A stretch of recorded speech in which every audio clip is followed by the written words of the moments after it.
Hi friends, வணக்கம். 7 days Tamil. Post ஆஃபீஸில் நான் போட்டிருக்கிற சேவிங்ஸ் ஸ்கீம் பற்றி தான் இன்றைக்கி உங்கள்கிட்ட நான் ஷேர் பண்ண போகிறேன். அதுக்கு முன்னாடி நாங்கள் வாங்கின ஃப்ளாட்டை சேல்ஸ் பண்ணிட்டேன்னு சொன்னேன், லாஸ்ட்டு வீடியோவில் சொல்லியிருந்தேன். அது எதனால் அப்படிங்கிறத நான் சொல்கிறேன். ஃப்ளாட்டில் மொத்தம் 5 வீடு தான், ஆனால் ஒவ்வொருத்தரும் ஒவ்வொரு மாதிரி இருப்பாங்க. அவங்கவுங்க இஷ்டத்துக்கு அந்த ஃப்ளாட்டை யூஸ் பண்ணிக்கிட்டாங்க. ஒருத்தங்க என்ன பண்ணுவாங்கன்னா, மாடியில் பாதி இடத்துக்கு செடியை ஃபுல்லாக வச்சுடுவாங்க. இன்னொருத்தங்க வீட்டில் வந்து நாய் வளர்ப்பாங்க. நாய் வீட்டுக்குள்ளே வளர்த்தா பரவாயில்ல, ஃப்ளாட்டில் அவங்க பாட்டு அவிழ்த்து விட்டுருவாங்க. ஸ்டெப்ஸு, மாடி எல்லா இடமும் போயிட்டு வரும். அதனால் என்ன ஆகுதுன்னா, நாய் முடி ஃபுல்லாக உதிரும். அதுவும் போக அங்கங்கே யூரின் இருந்து வச்சுடும். மோஷன் கூட சம்டைம்ஸ் அது போயிடும். இதனால் ஃப்ளாட்டில் ஒரே பேட் ஸ்மெல்லு. இதில் வேறு க்ளீனிங் லேடியை வேறு ஸ்டாப் பண்ணிட்டாங்க. அது ஏன்னு பார்த்தீங்கன்னா, இஎம்ஐ கட்டுறோம், எல்லாருமே இஎம்ஐ கட்டுறோம். இதில் மந்த்லி க்ளீனிங் லேடிக்கு வேறு நம்ம காசு கொடுக்கணும். அது தேவையில்லாத காசு தானே, அவங்கவுங்க வீட்டு முன்னாடி அவங்கவுங்களே க்ளீன் பண்ணிக்கணும் அப்படின்னு சொல்லிட்டாங்க. இதனால் என்னாச்சுன்னா, அந்த நாய் பண்ணுறதெல்லாம் யார் க்ளீன் பண்ணுறது? அவங்க வீட்டில் வளர்க்குற நாய் பண்ணுறத நாங்கள் பண்ணணுமா அப்படின்னு சொல்லிட்டு அதில் ஒரு பிரச்சனை.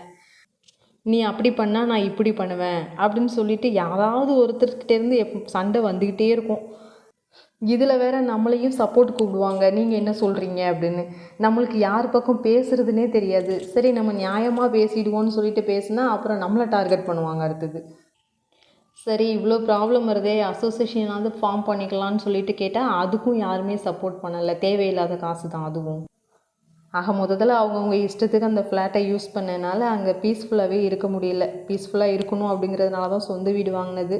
ஆனால் அங்கே போனதுலேருந்து பீஸ்ஃபுல்லாகவே இல்லை. இதில் நாங்களுமே இஎம்ஐ தான் போட்டிருந்தோம்.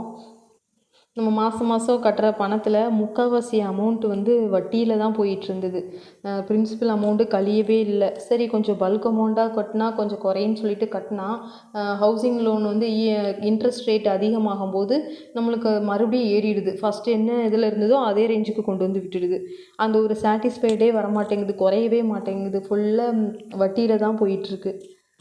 அதனால தான் பார்த்தோம், இஎம்ஐயும் நம்மளால் இவ்வளவு கட்டிகிட்டு இருக்க முடியாது. இந்த ஃப்ளாட்டில் இன்னும் லைஃப் லாங் இருக்கவும் முடியாது, பீஸ்ஃபுல்லாக இல்லை. ஸோ இதை சேல்ஸ் பண்ணிடலாம் அப்படின்னு முடிவு பண்ணோம். பில்டர்கிட்ட பேசினோம், அவங்களே நாங்கள் வாங்கிக்கிறோம் அப்படின்னு சொன்னாங்க. சரின்னு அவங்கக்கிட்டேயே சேல்ஸ் பண்ணியாச்சு. இதனால் எங்களுக்கு ப்ராஃபிட்டும் இல்லை, லாஸும் இல்லை. ஏன்னா ஹவுஸ் வாங்கி 3 years தான் ஆச்சு. அதனால் பெருசாக எங்களுக்கு லாஸ் எதுவும் இல்லை, அதே கரெக்டாக போயிடுச்சு. இதே நம்ம ரொம்ப நாள் கட்டியிருந்தோம் அப்படின்னா இஎம்ஐ வேஸ்ட் ஆகிருக்கும், கண்டிப்பாக லாஸ் ஆகிருக்கும்.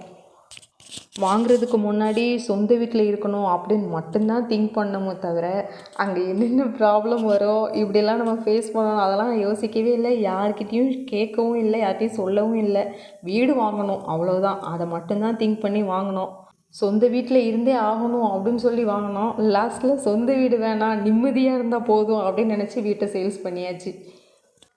ஆனால் இதே பக்கத்துலலாம் ஃப்ளாட் இருக்குது, அங்கெல்லாம் எந்த பிரச்சனையும் இல்லை. அங்கெல்லாம் சைலண்ட்டாக தான் இருக்கும். எங்கள் நேரம் எங்கள் கூடயே வந்திருக்கு.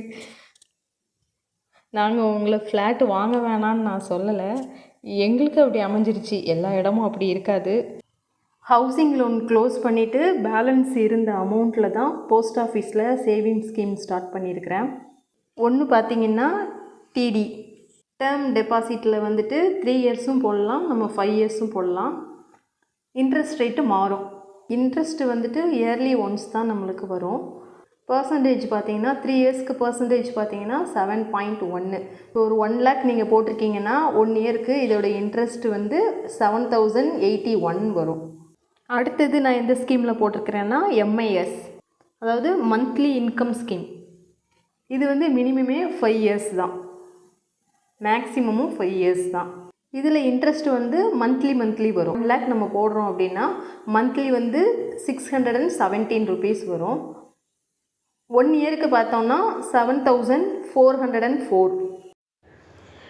மந்த்லி இதிலிருந்து கிடைக்கிற வட்டியை நான் எப்படி சேவ் பண்ணுறேன்னா, ஆர்டி அக்கௌண்ட் ஒன்று ஓப்பன் பண்ணிவிட்டு அதில் சேவ் பண்ணிட்டு வரேன். இதனால் என்ன ஆகும்னா, அந்த சேவிங்ஸ் அக்கௌண்ட்டுக்கும் வட்டி கிடைக்கும், அதாவது வட்டிக்கு வட்டி வரும். அந்த மாதிரி நான் சேவ் பண்ணிட்டு வரேன். அடுத்தது பார்த்திங்கன்னா, என் பாப்பாவுக்கு வந்து செல்வ மகள் சேமிப்பு திட்டம், அதில் நான் ஸ்டார்ட் பண்ணியிருக்கிறேன். நம்ம எவ்வளோ வேணாலும் பே பண்ணலாம், 100 rupees கூட நம்ம பே பண்ணலாம். இதோட மெச்சூரிட்டி பார்த்திங்கன்னா 21 இயர்ஸ் வரும். நம்ம ஆனால் 15 இயர்ஸ் நம்ம கட்டினா போதும். இவ்வளவு தான் கட்டணும், அவ்வளோதான் கட்டணும், மந்த்லி இவ்வளோ கட்டணும் அப்படிங்கிறதெல்லாம் கிடையாது.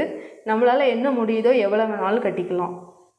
இதில் என்ன பெனிஃபிட்னா, இது வந்து கூட்டு வட்டி, வட்டிக்கு வட்டி அந்த மாதிரி போட்டு வரும். இப்போ ஒரு வருஷத்துக்கு வந்துட்டு நம்ம மாதம் 1000 ருபீஸ் போடுறோம் அப்படின்னா ஒரு வருஷத்துக்கு 12,000 வரும். அடுத்தது அவங்க அதுக்கு வட்டி போடுவாங்க அந்த 12,000க்கு. நெக்ஸ்ட் இயர் வந்து அந்த 12,000 ப்ளஸ் வட்டிக்கு வட்டி போட்டு தான் நெக்ஸ்ட் இயர் ஸ்டார்ட் ஆகும். ஒரு வருஷத்துக்கு மேக்ஸிமம் 1,50,000 ரூபா வரைக்கும் நம்ம போடலாம். நான் எதுக்கு இதை போஸ்ட் ஆஃபீஸில் போட்டேன்னா, இதை விட சேஃப்டியான ஒரு இடம் எனக்கு தெரியல. அதனால நான் போஸ்ட் ஆஃபீஸை சூஸ் பண்ணி நான் போட்டேன். வேறு ஏதாவது இருந்துச்சுன்னா எனக்கு நீங்கள் ஷேர் பண்ணுங்கள், நானும் அதை தெரிஞ்சுக்கிறேன். இன்ட்ரெஸ்ட் ரேட்டு மாறும். நீங்கள் போடும்போது என்ன இன்ட்ரெஸ்ட்டில் இருக்கோ அந்த அமௌண்ட்டு தான் உங்களுக்கு கிடைக்கும். வீடை சேல்ஸ் பண்ண அமௌண்ட்டை வெவ்வேறு இதில் சேவிங்ஸ் பண்ணணுன்னு நினச்சேன். அதில் தான் போஸ்ட் ஆஃபீஸை நான் சூஸ் பண்ணது. டிடி அண்ட் எம்ஐஎஸில் 2 இதுலேயும் சேவ் பண்ணேன். இன்னும் கொஞ்சம் ஒரு அமௌண்ட்டை வந்து நான் ஒரு நெக்லஸ் ஒன்று வாங்கினேன். கோல்டுலேயும் நம்ம சேவ் பண்ணணும் அப்படிங்கிறதுக்காக.